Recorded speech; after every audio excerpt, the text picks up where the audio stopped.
Welcome to another episode of the Protect the Dream Project. Our goal here at the Protect the Dream Project is to be a resource for you, to inspire you, to help you to move forward, to help you protect your dreams so you can make the best decisions for your life and move forward.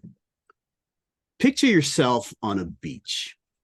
You've got the ocean breeze blowing in your face, and you've got a nice cool drink with that little umbrella. And off to your left or your right on a nice bamboo bench is your laptop. Doesn't that sound great? Well, over the past few years, I'm sure you've noticed that the way people have worked, the way people work has changed. There's been a significant shift into the working from home or working from where you are type of mindset. There are people that I know that will put up a significant fight if you told them that they had to actually go back to the office. But there's a person we're going to be talking to today who has taken that working from home to that next level. Her name is Kayla Ihrig. I hope I pronounced that right.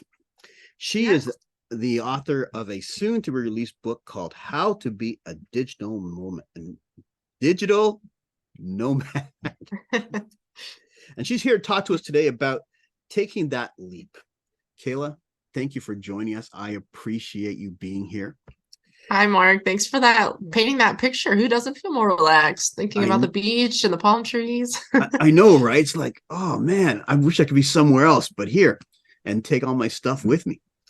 So where do we find you today, Kayla? Today I'm in the Netherlands, but 2 weeks ago I was in Mexico. I was in Mexico for a couple months, so that image that you were painting, it actually was very reminiscent. I could hear the waves hitting the beach as I worked on my laptop, which is pretty idyllic, even for someone who's been abroad for I've been abroad for 6 years now. And even that, I think this is the creme de la creme, to be hearing the ocean waves. And for me, life doesn't get better than that. So 6 years, you've been at this a long time. Can you define for me exactly what a digital nomad is? Give people, I know I've kind of said at least what I think it is, but tell me what you think it is or what it is for you. If you're being really specific, a digital nomad is a person who works online. That's the digital. And nomad means that they are not living anywhere. And I don't think that very specific definition matters as much, because you'll meet people. I've met people who have been digital nomads who were living a year here and then a year there. They're not technically nomadic if they're getting an apartment for a year, but they were using this lifestyle to travel. And to me, that's all it means. If you work online and you use it as a tool to travel, then you are a part of the community. And I don't think that there's kind of like a podium to get on where, you are someone who, hasn't had a zip, a mailing address in the longest and you win. Sometimes there are kind of those egos in the space about what it really means. And I think everyone's welcome. The term is an umbrella term that's expanding rapidly. The pandemic blew it wide open. That was, I think that was the fifth big catalyst in the movement, was the pandemic. And who expected it? Who expected something unrelated to technology to blow open tech this way? It's really fascinating to see, because I was in the movement before, so I have this really privileged position of seeing both sides of it. That's interesting that you call it a movement. I think that's really kind of neat. I know I'm my wife would say I'm a YouTube addict, but I enjoy watching a lot of travelogue videos and people. There's one couple who are in their RV and they go all over the place doing their stuff, and you wonder, okay, how are you doing this? Can you kind of share a little bit of your journey into becoming a nomad? Like, there are so many people who would love to make that leap. I know my wife and I have talked about it. We should just leave everything here and go hang out in Mexico. And then she says to me, yeah, but how are we going to eat? Like what is that process to becoming, a nomad? Well, it's funny. I met two couples in Mexico who were both in their 50s and 60s. And they had also, these were American and I think American and Canadian couples. And they both had the same thing. They said that they came home from work one day and they said, I don't want to do this anymore. And they both pursued very different avenues to this lifestyle. Some of them were working locally, and then others were house sitting, and they have no cost of living except for food. So not to throw dangle too big of an idea in front of you, but my path was a little bit different. I was working in the corporate world. I had been working full time for 2 years out of university, and I was just kind of, I don't know, I had that feeling a lot of us had, that life was passing me by. And I felt like, man, I worked really hard to get my degree and to get those first positions that you get, you're like really slogging to build your career up. And then it wasn't any fun at all. I was not enjoying it. And I kind of thought, gosh, nobody told me that this is what was at the end of the tunnel, that you work so hard. And one day I was working at an architecture firm, and somebody asked me, what is it that you love most about architecture? And probably too honest, I said, I don't love anything about architecture. I enjoy my job. I was working as a graphic designer, but it wasn't love, and I wanted to be in love with life. And then I saw these people on Instagram living out of vans. And this was whenever van life, everybody knows that term now, but it was still pretty grassroots at the time. And I became obsessed. And then van life led to this realization that there were like huge communities, people living out of their RVs, people camping full time, living out of hostels or Airbnbs, and they were working online and they were still making money. And then some of them were even having more money. Like my rent in Chicago was $1,215 a month. And I've almost never paid that much for an Airbnb for a month. I've almost always paid less.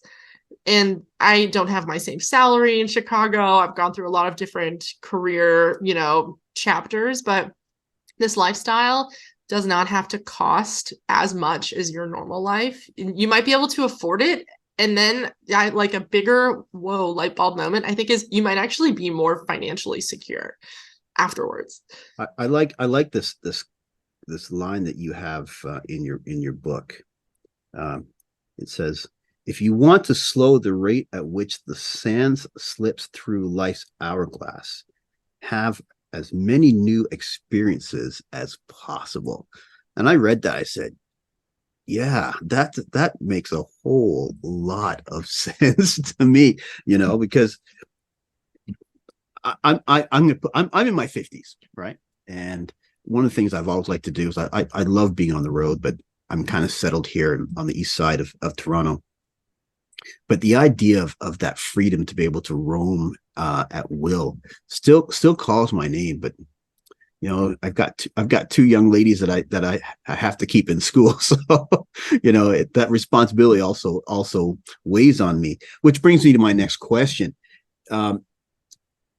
is this a lifestyle that is predominantly for the younger group of people, or people with less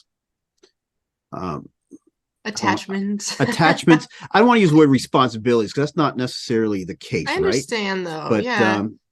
How do you feel to about worry that? about in a way? If you're in your 20s, you don't have to worry about your retirement fund or what happens if you miss an important health checkup. I understand that question, and I think I wouldn't. I didn't research this for the book specifically, so I can't cite like a specific study, but I think the average age of the digital nomad community it's in the 40s. And I've personally met people from their 20s all the way to I've met people who are raising their children as digital nomads, so that goes all the way down to childhood going this way, and then into the retirement age. But I think you meet a lot of people in, I would say, late 20s, 30s, 40s is pretty normal. But I don't think that it's that specific. I think that there's more of a comfort. I hear a lot, well, I'm not as comfortable with technology, and sometimes that comes down to age. Not always. The first digital nomad, everybody thinks it was probably in the 2000s, but the first digital nomad was in 1983. And I interviewed him for my book. His name's Stephen Roberts, and he is the most tech savvy person he's he like builds computers, so of course like tech savvy doesn't even cover it, but he is still like the tech he's dealing with is so advanced, and there's a comfort level to it, I guess. But so in your travels, I guess tech is, I guess, one of the challenges that you have to deal with, right? What other challenges have you come up against that you've said, man, maybe this is not such a good idea? You know, what barriers have you found that have been a problem for you? Well, healthcare is the worst headache, I would say, because whenever you're seeking out healthcare in a foreign country, it's rarely preventative. You're not just getting a screening, you are having a problem that needs attention right now. And that is incredibly stressful whenever you don't understand how the system works, or whenever you don't speak the language fluently or at all, and you never get the care that you would have gotten at home ever. Doesn't mean it's bad, but you will never ever, like, down to like you go to a hospital and you like in the Netherlands, if you go for like a checkup, like I don't know if this is everyone's experience, but I went for a checkup for something, and you like in the US or Canada, they give you like a robe to wear, and they just, in the Netherlands, they just expected me to like walk through the hallways naked. And then they're like, what are you worried about, and I thought, this is like the most uncomfortable experience of my life, and this is normal for other people. Health is the biggest headache for sure. It's always so it's very draining, but hopefully you don't need that as often So is there as was there any issues? I'm going to make a big assumption here. Excuse me if I'm wrong, but I'm going to assume that when you started as a single female traveler. yeah. Okay. Yes.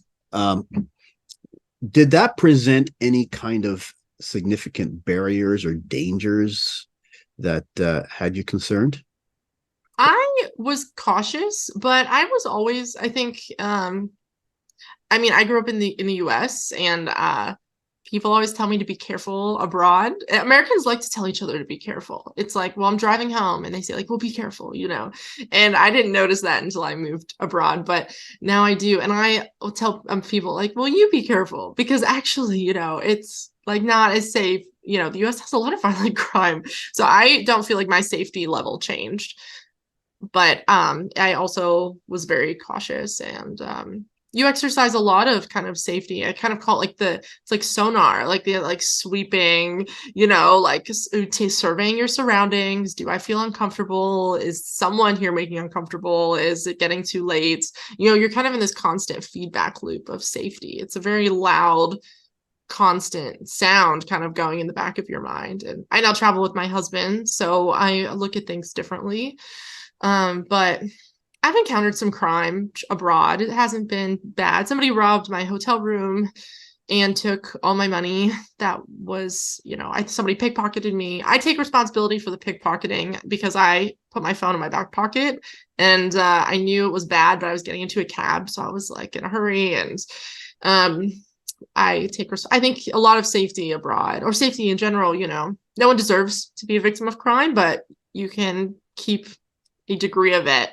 You can insulate yourself sometimes by making certain decisions. How long do you normally stay in one place? Now it's two of you. How long Yeah. do you normally stay in one place, or like what generates the decision? Oh, we'll stay here for a couple of days, or maybe we'll stay here for 2 months. Like what propagates the decisions? We usually stay for a month, and the real draw to a month is, well, you get into a routine, because it is tiring to always be you're always having to reevaluate. So you you arrive in a new city or a new country, and you need to think, well, where's the grocery store? And then you think, well, where's like the good grocery store, right? Because that actually impacts your quality of life a lot, like being able to find what you like to eat for breakfast. And well, how do we do laundry here? And all of these little details. So whenever you stay longer, you get kind of relaxed, you feel at home. So we stay for a month for that feeling of kind of settling in and things feeling familiar, getting to know people, making friends, having plans with people is really nice. And you get a huge discount on Airbnb if you book for a month. Like sometimes 70% off of the cost of the rental. Like we stayed in a place in it was on the Gulf in Mexico. It was beachfronts, and it was $1,000 for a month, I think, because we got a huge discount to stay. There were coconut palm trees outside every day. We would walk out barefoot swim in the ocean, come back up, pick a coconut off the tree, come up and cut it open and have coconut as like an after, swim refreshing treat. And I'm you jealous. could I'm only jealous. afford that because of the month long. That was $1,000 a month. That's how much we spend about a month on accommodation. And I think people are always really shocked at the affordability of it if you go longer. But if we changed accommodation every night, it would be really expensive. So it's about the cost there. So what it is it that like to become or to do what you do, right? What are the bits and pieces that allow you to be able to do what you do?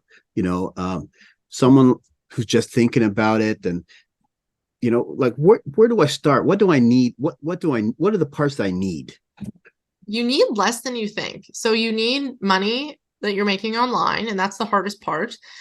But anyone who worked online during the pandemic, hopefully it's a lot less, like the mystique is taken out of it. This kind of, I don't know, what's it like? Can I handle the tech? Thankfully, that was a silver lining of a really, tragic time in the world. But now so many people are comfortable with that.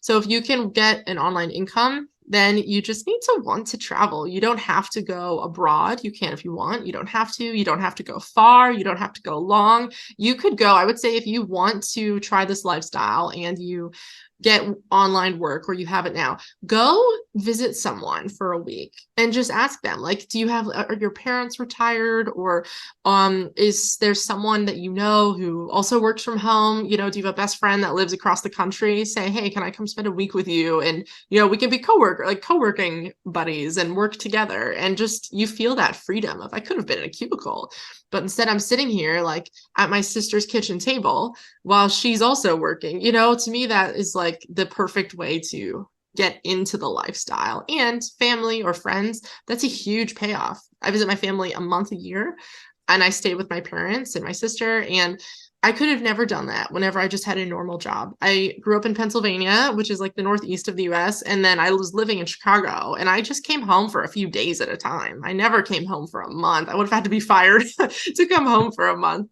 So you can get more family time or anything that's important to you. You can make that happen with the flexibility that you get.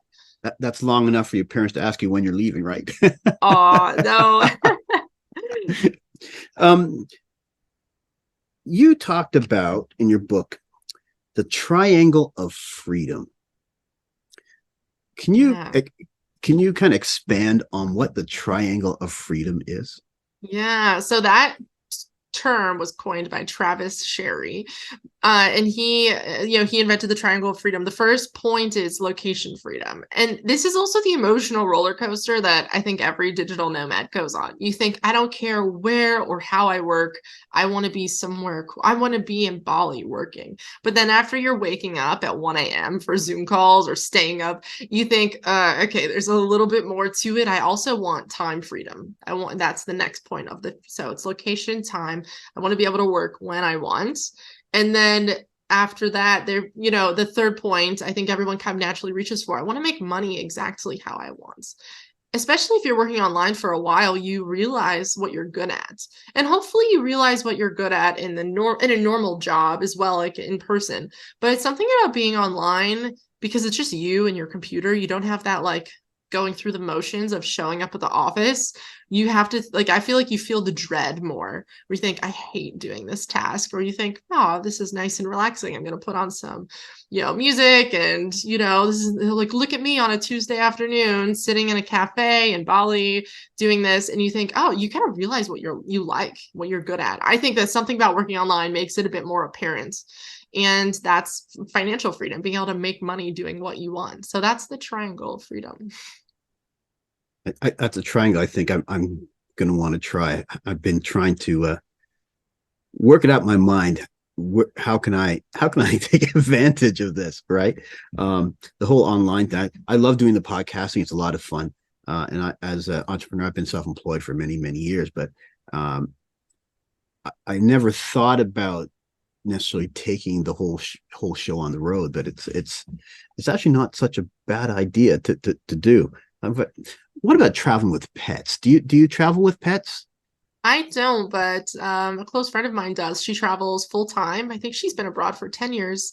And she has a dog and a cat, and she goes everywhere with them. And she loves them. So she had the dog first, and then she took the cat on. So it must not have been too much work. I personally, I love pets, but I don't think I would love them if I had to take them with me on the road.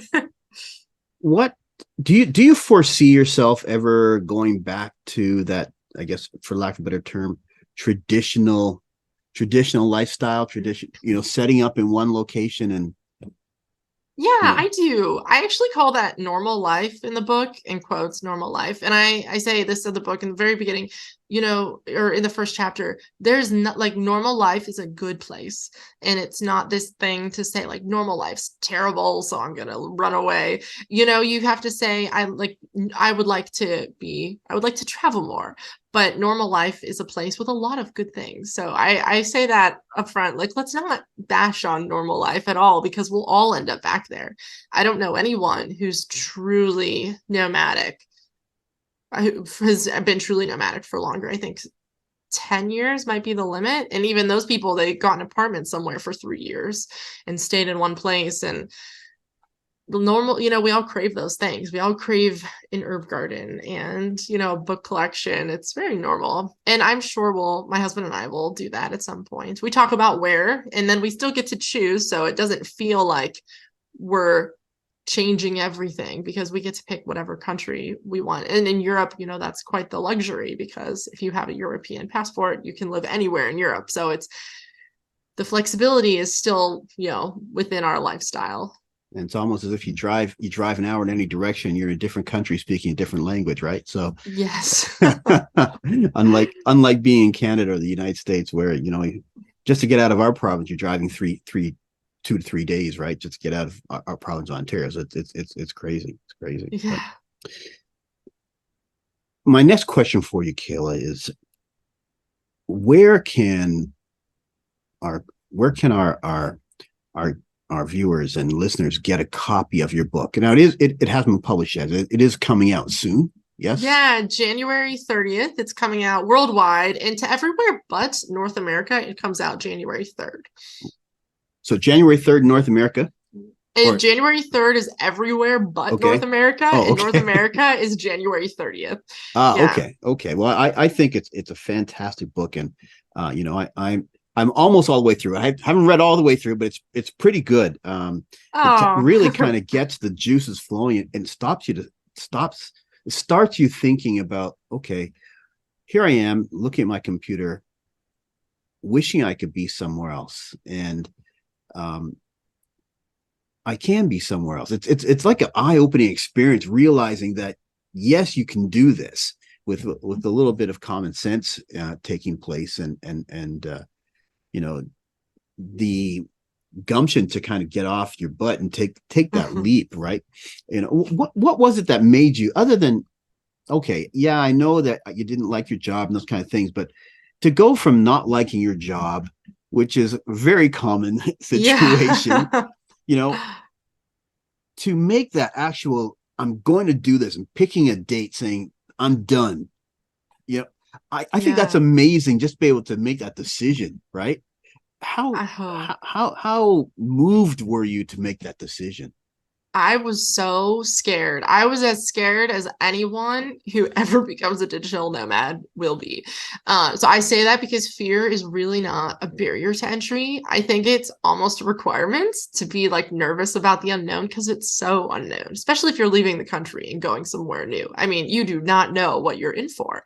And I needed so much encouragement. I would go into Facebook groups for traveling women, and I posted at least once and said, I really want to do this, but I'm so scared. What does anybody regret traveling? And something I kept hearing over and over again was, no one regrets traveling.